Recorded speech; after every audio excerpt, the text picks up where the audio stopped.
fait l'argent. Non, non, je plaisante, mais ce qui a motivé le choix, en fait, c'est qu'on est venu nous chercher. Nous, c'est un projet qu'on avait en tête, mais en nous disant on n'y arrivera jamais. Enfin, voilà, déjà que tenir un site, alors qu'on on se fixe aucune contrainte, c'est un enfer pas possible pour nous de contraintes au quotidien. Alors, écrire un livre, on n'y arrivera jamais. Et effectivement, il y a eu un projet qui a été avorté, et après, ça a été relancé encore une fois par Solar. Et nous, on avait très envie de le faire, mais bon, tout seul, on ne se sentait pas capable. Donc c'est vrai que l'éditeur, ça a été l'élément déclencheur. Et on s'est vraiment concentré sur les textes. Pour ce qui est du fond, on a voulu faire quelque chose à l'image du site. Donc c'est un joyeux bordel, il y a un peu de tout.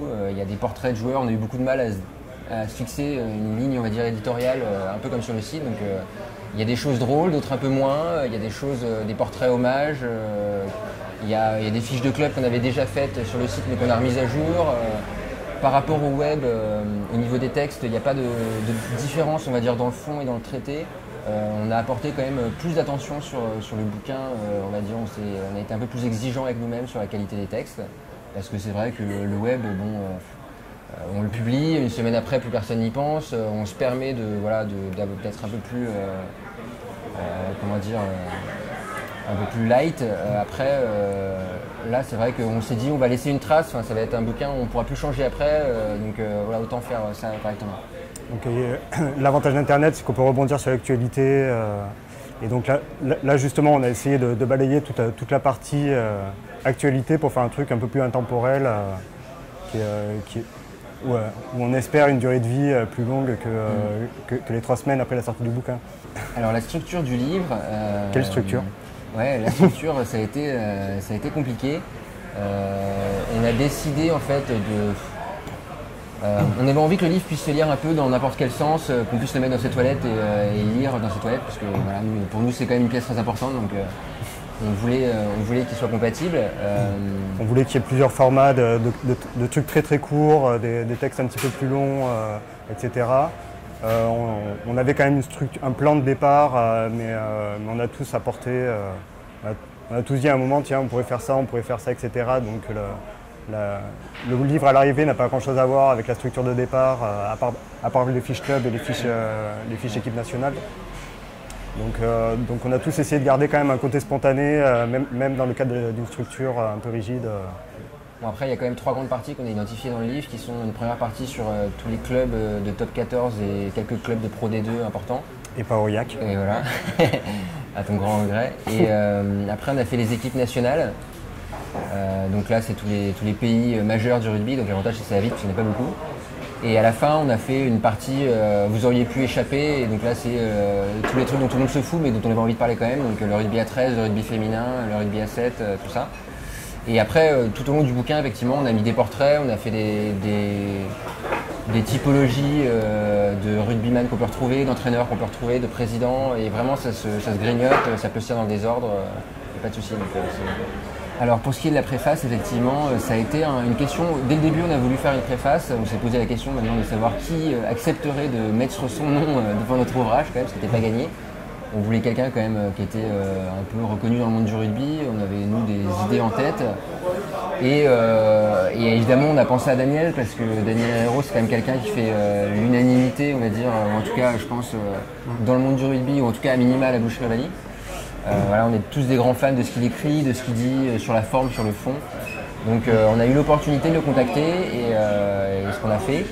Et c'est le syndrome Julien Lepers, c'est-à-dire qu'il est dans la vraie vie comme à la télé. Et c'est plutôt un compliment dans le sens où il est passionnant et passionné, donc très curieux. Il ne connaissait pas avant qu'on le contacte.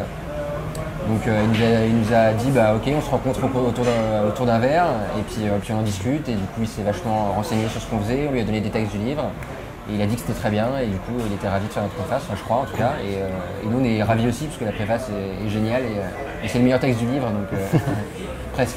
Enfin, non, et puis vraiment sa réaction, il a voulu lire les textes pour savoir s'il mettait son nom dessus et s'il écrivait quelque chose pour nous.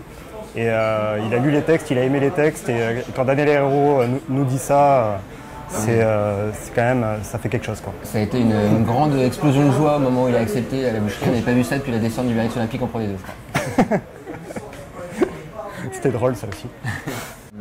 Ouais, je sais pas s'il y a une attente particulière autour du livre, parce que, j'ai pas souvenir qu'on nous ait réclamé un livre à un moment donné.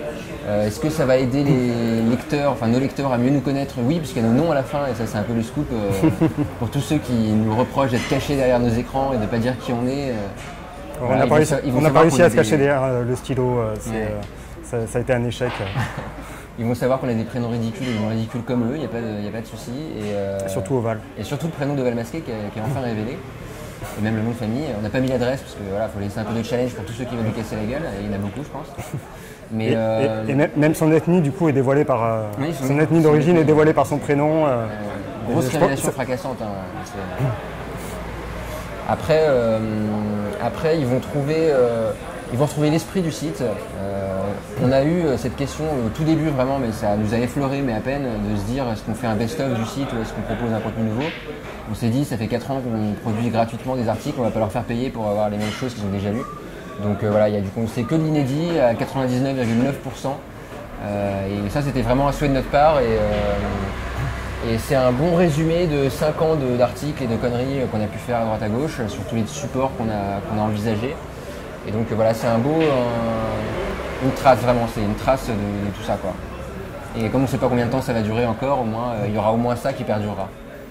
Je suppose que pour nos fans, donc vraiment nos fans hardcore, le livre c'était quand même la suite logique après le blog et que je crois qu'il y en a quand même certains qui attendaient ça. Un truc un peu mastoc et un peu global. Ouais, et puis c'est chiant, il y a sur internet les articles longs. Alors là, on a pu mettre des articles longs, ils pourront prendre 3 jours pour le lire s'ils veulent. Mais il y a plein d'images, mais par contre il n'y a pas de gif de chat. On n'a pas réussi à les mettre dans le livre. On n'a pas réussi à mettre des images animées, mais alors c'est difficile d'avoir moins d'amis après la sortie du livre. Plus, je sais pas. On sera a priori pas plus riche parce que voilà. On parle d'amis imaginaires ou d'amis réels? Ouais, parce que les amis imaginaires, on en a beaucoup déjà. Ah. Mais non, je crois que c'est un contenu qui est quand même moins... comment dire ça? Disons que sur Twitter notamment, on a parfois cette image de sale gosse, voire un peu méchant, qui transparaît peut-être moins sur le bouquin, parce que quand il a fallu choisir par exemple 10 joueurs à biographer, on a pris des joueurs qu'on aimait bien. Parce qu'on s'est dit, quitte à consacrer du temps et de l'énergie à des personnes, ou en tout cas à des joueurs, autant mettre des joueurs qu'on apprécie ou qui ont vraiment un caractère qu'on a envie de raconter. Donc les personnes qu'on a tendance à vanner un peu facilement, on va dire, apparaissent pas dans le bouquin parce qu'il fallait faire des choix. Et puis comme on dit, qui aime bien châtie bien, donc c'est vrai que un joueur comme Sergio Parisse par exemple, je crois qu'on est tous absolument fans, quand on aime le rugby, on aime forcément ce joueur. Et c'est vrai que 4 pages sur un tel personnage, ça paraît légitime et à la limite il pourrait y en avoir plus. Donc, ça veut pas dire que c'est pas drôle, ça veut dire que la tonalité est un peu différente. Il y a un côté hommage sur les portraits. C'est plus proche de ce que sur le site, ce qu'on appelait casier judiciaire. Voilà, ouais. C'est où il y a quand même il y a de la vanne, mais il y a beaucoup d'admiration derrière quand même.